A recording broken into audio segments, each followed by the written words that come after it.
Ooh, all right. Chapter 16, Dr. Seward's Diary, continued. It was just a quarter before 12 o'clock when we got into the churchyard over the low wall. The night was dark, with occasional gleams of moonlight between the rents of the heavy clouds that scudded across the sky. We all kept somehow close together, with Van Helsing slightly in front as he led the way.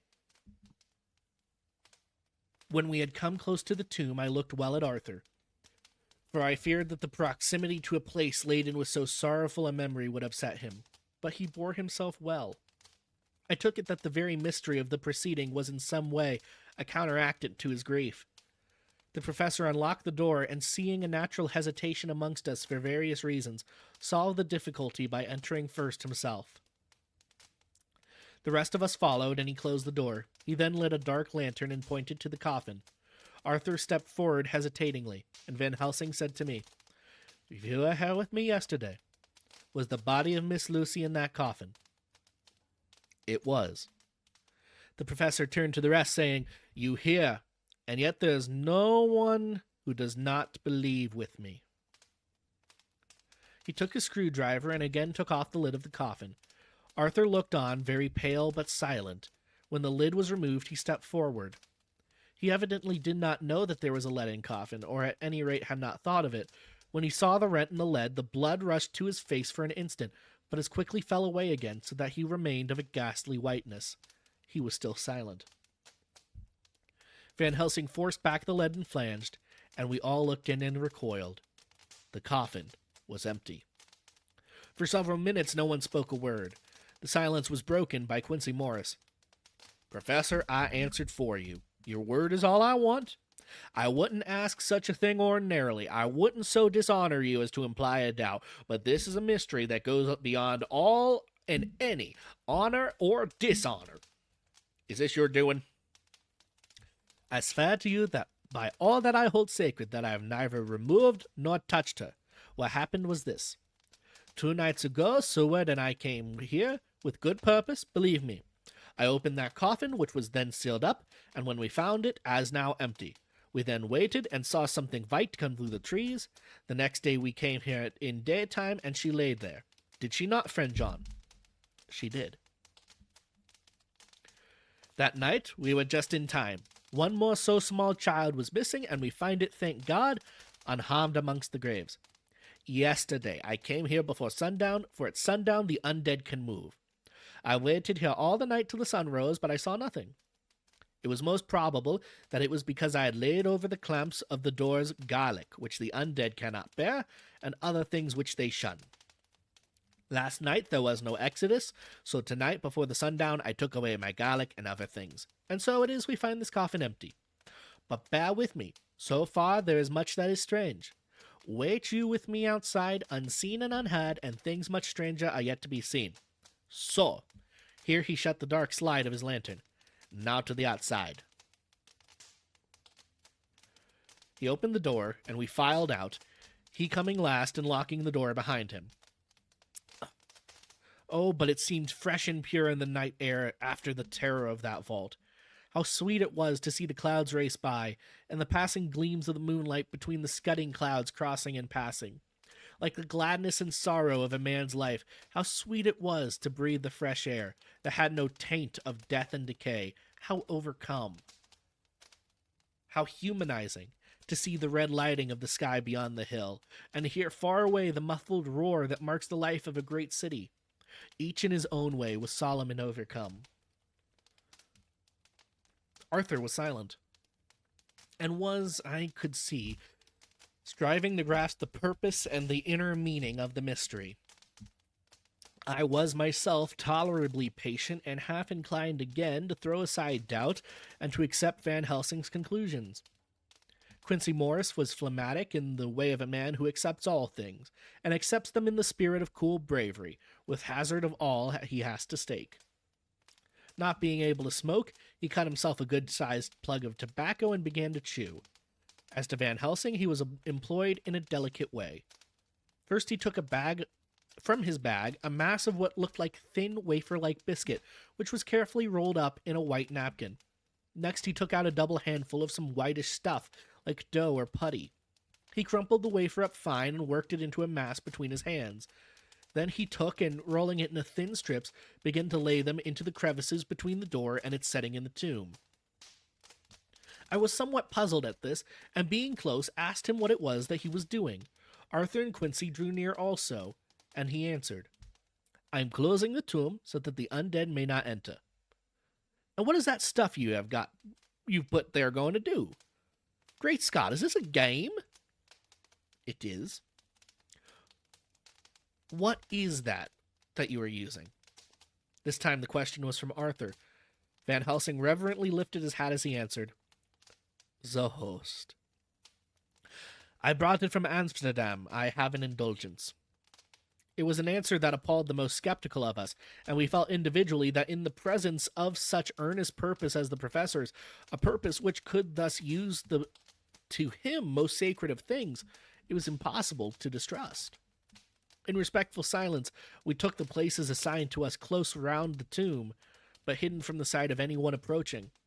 I pitied the others, especially Arthur. I had myself been apprenticed by my former visits to this watching horror. And yet I, who had up to an hour ago repudiated the proofs, felt my heart sink within me. Never did the tombs look so ghastly white. Never did cypress or yew or juniper so seem the embodiment of funeral gloom. Never did tree or grass wave or rustle so ominously. Never did bough creak so mysteriously. And never did the faraway howling of dogs sense a woeful presage through the night. There was a long spell of silence, a big aching void. And then from the professor, a keen "sss." He pointed, and far down the avenue of yews we saw a white figure advance, a dim white figure with something held dark to its breast. The figure stopped, and at the moment a ray of moonlight fell upon the masses of driving clouds and showed in startling prominence a dark-haired woman, dressed in the cerements of the grave. We could not see the face, for it was bent down over what we saw to be a fair-haired child. There was a pause and a sharp little cry, such as a child gives in sleep or a dog as it lies before the fire and dreams. We were starting forward, but the professor's warning hand, seen by us as he stood behind a yew tree, kept us back. And then as we looked, the white figure moved forward again. It was now near enough for us to see clearly, and the moonlight still held. My own heart grew cold as ice, and I could see the grasp of Arthur as we recognized the features of Lucy Westenra. Lucy Westenra, but yet how changed. The sweetness was turned to adamantine, heartless cruelty, and the purity to voluptuous wantonness. Van Helsing stepped out, and obedient to his gesture, we all advanced too, the four of us ranged in a line before the door of the tomb. Van Helsing raised his lantern and drew the slide. By the concentrated light that fell on Lucy's face, we could see that her lips were crimson with fresh blood, and that the stream had trickled over her chin and stained the purity of her lawn death robe. We shuddered with horror. Did I just now? We shuddered with horror.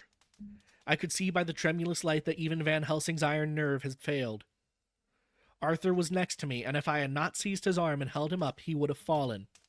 When Lucy, I call the thing that was before us Lucy because it bore her shape, saw us, she drew back with an angry snarl, such as a cat gives when taken unawares, and then her eyes ranged over us.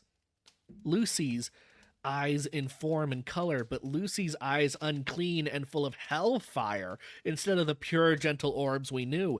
At that moment, the remnant of my love passed into hate and loathing. Had she then to be killed, I could have done it with savage delight. As she looked, her eyes blazed with unholy light, and the face became wreathed with a voluptuous smile. Oh, God, how it made me shudder to see it. With a careless motion, she flung to the ground, callous as a devil, the child that up till now she had clutched strenuously to her breast, growling over it as a dog over a bone. The child gave a sharp cry and laid there moaning. There was a cold-bloodedness in the act which wrung a groan from Arthur. When she advanced to him with arms outstretched and a wanton smile, he fell back and hid his face in his hands. She still advanced, however, with a languorous, voluptuous grace, said, "Come to me, Arthur. Leave those others and come to me. My arms are hungry for you. Come, and we can rest together. Come, my husband, come." There was something diabolically sweet in her tones. Something of the tingling of glass when struck, which sprang through the brains even of us who heard the words addressed to another. As for Arthur, he seemed under a spell. Moving his hands from his face, he opened wide his arms. She was leaping for them when Van Helsing sprang forward and held between them his little golden crucifix. She recoiled from it, and with a suddenly distorted face full of rage, dashed past him as if to enter the tomb. Within a foot or two of the door, however, she stopped, as if arrested by some irresistible force. Then she turned, and her face was shown in the clear burst of moonlight and by the lamp, which had now no quiver from Van Helsing's iron nerves. Never did I see such a baffled malice on a face, and never, I trust, shall such ever be seen again by mortal eyes. The beautiful color had become livid. The eyes seemed to throw out sparks of hellfire. The brows were wrinkled as though the folds of the flesh were the coils of Medusa's snake. And the lovely, blood-stained mouth grew to an open square, as in the passion masks of the Greeks and the Japanese. If ever a face meant death, if ever a look could kill, we saw it that moment. And so for a full half a minute, which seemed an eternity, she remained between the listed crucifix and the sacred closing by her means of entry. Van Helsing broke the silence by asking Arthur, "Answer me, O my friend! Am I to proceed in my work?" Arthur threw himself on his knees and hid his face in his hands and asked her, "Do as you will, my friend, do as you will. There can be no horror like this anymore. Not ever." And he groaned in spirit. Quincy and I simultaneously moved towards him and took his arms. We could hear the click of the closing lantern as Van Helsing held it down. Coming close to the tomb, he began to remove from the chinks some of the sacred emblem which he had placed there. We all looked on in horrified amazement as we saw, when he stood back, the woman, with a corporeal body as real as that moment as our own, pass in through the interstice where scarce a knife blade could have gone. We all felt a sad, glad sense of relief when we saw the professor calmly restoring the strings of putty to the edges of the door. When this was done, he lifted the child and said, "Come now, my friends. We can do no more till tomorrow. There's a funeral at noon, so we shall all come here long before that, or long after that. The friends of the dead will all be gone by 2, and when the sexton lock the grave, we shall remain. Then there is more to do, but not like this off tonight. As for this little one, he is not much harm, and by tomorrow night he shall be well. We shall leave him where the police will find him, as on the other night, and then to home." Coming close to Arthur, he said, "My friend Arthur, you have had a sore trial, but after, when you look back, you will see how it was necessary. You are now in the bitter waters, my child. By this time tomorrow you will, please God, have passed them, and have drunk of the sweet waters, so do not mourn over much. Till then, I shall not ask you to forgive me." Arthur and Quincy came home with me, and we tried to cheer each other on the way. We had left the child in safety, and were tired, so we all slept with more or less reality of sleep.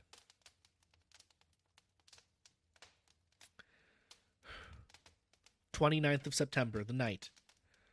A little before 12 o'clock, we three, Arthur, Quincy Morris, and myself, called for the professor. It was odd to notice that by common consent we had all put on black clothes. Of course, Arthur wore black, for he was in deep mourning, but the rest of us wore it by instinct. We got to the churchyard by 1:30 and strolled about, keeping out of official observation, so that when the grave diggers had completed their task, and the sexton, under the belief that everyone had gone, had locked the gate, we had the place all to ourselves. Van Helsing, instead of his little black bag, had with him a long leather one, something like a cricketing bag. It was manifestly a fair weight. When we were alone, and had heard the last of the footsteps die out on the road, We silently, as if by ordered intention, followed the professor to the tomb. He unlocked the door, and we entered, closing it behind us. Then he took from his bag the lantern, which he lit, and also 2 wax candles, which when lit he struck by melting their own ends on other coffins, so that they may give light sufficient to work by. When we again lifted the lid off Lucy's coffin, we all looked, Arthur trembling like an aspen, and saw the body lay there in all its death beauty. But there was no love in my own heart, nothing but loathing for the foul thing that had taken Lucy's shape without her soul. I could even see Arthur's face grow hard as he looked. Presently he said to Van Helsing, "Is this really Lucy's body, or only a demon in her shape?" "It is her body, and yet not. But wait a while, and you shall see her as she was and is." She seemed like a nightmare of Lucy as she lay there. The pointed teeth, the blood-stained voluptuous mouth, which it made one shudder to see, the whole carnal and unspiritual appearance like a devilish mockery of Lucy's sweet purity. Van Helsing, with his usual methodicalness, began taking out the various contents from his bag and placing them ready for use. First he took out a soldering iron and some plumbing solder, and then a small oil lamp, which gave out, when lit in the corner of the tomb, gas which burned at fierce heat with a blue flame, and then his operating knives, which he placed to hand, and last a round wooden stake some 2.5 or 3 inches thick and about 3 feet long. One end of it was hardened by charring in the fire, and was sharpened to a fine point. With this stake came a heavy hammer, such as in households is used in the coal cellar for breaking the lumps. To me, a doctor's preparations for work of any kind are stimulating and bracing, but the effects of these things on both Arthur and Quincy was to cause them a sort of consternation. They both, however, kept their courage, and remained silent and quiet. When all was ready, Van Helsing said, "Before we do anything, let me tell you this. It is out of the lore and experience of the ancients and of all those who have studied the powers of the undead. When they become such, there comes with the change the curse of immortality. They cannot die, but must go on age after age, adding new victims and multiplying the evils of the world. For all that die from the preying of the undead become themselves undead, and prey on their kind. And so the circle goes on ever widening, like as the ripples from a stone thrown in the water." Excuse me. "Friend Arthur, if you had met that kiss which you know of before Lucy died, or again last night when you opened your arms to her, you would in time, when you had died, have become nosiree, as they call it in Eastern Europe, and would all time make more of those undeads that so have filled us with horror. The career of this unso happy dear lady is but just begun. The children whose blood she suck are not as yet so much for the worth, but if she live on undead, more and more they lose their blood, and by her power over them they come to her. So she draw their blood with that so wicked mouth. But if she die in truth, then all cease. The tiny wounds of the throat disappear, and they go back to their players unknowing ever of what has been. But of the most blessed of all, when this now undead be made to rest as true dead, then the soul of the poor lady whom we love shall again be free. Instead of working wickedness by night and growing more debased in the assimilating of it by day, she shall take her place with the other angels, so that, my friend, it will be a blessed hand for her that shall strike the blow that sets her free. To this I am willing, but is there none amongst us who has a better right? Will it be no joy to think of hereafter in the silence of the night, when sleep is not?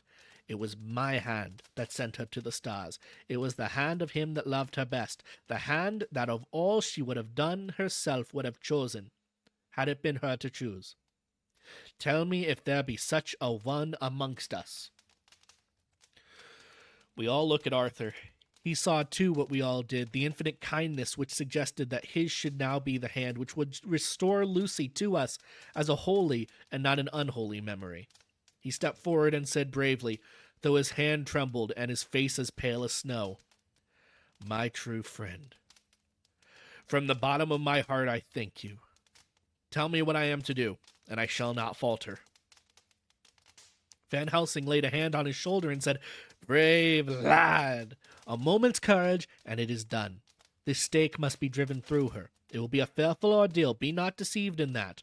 But it will be only a short time, and then you shall rejoice more than your pain was great. From this grim tomb you will emerge as though you tread on air. But you must not falter when you have begun.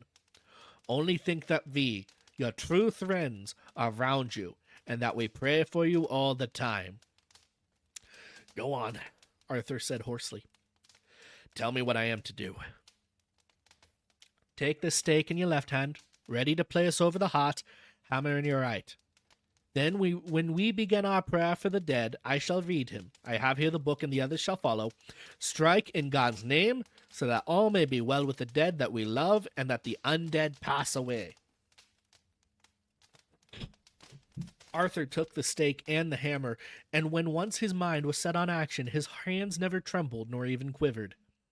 Van Helsing opened his missal and began to read, and Quincy and I followed as well as we could.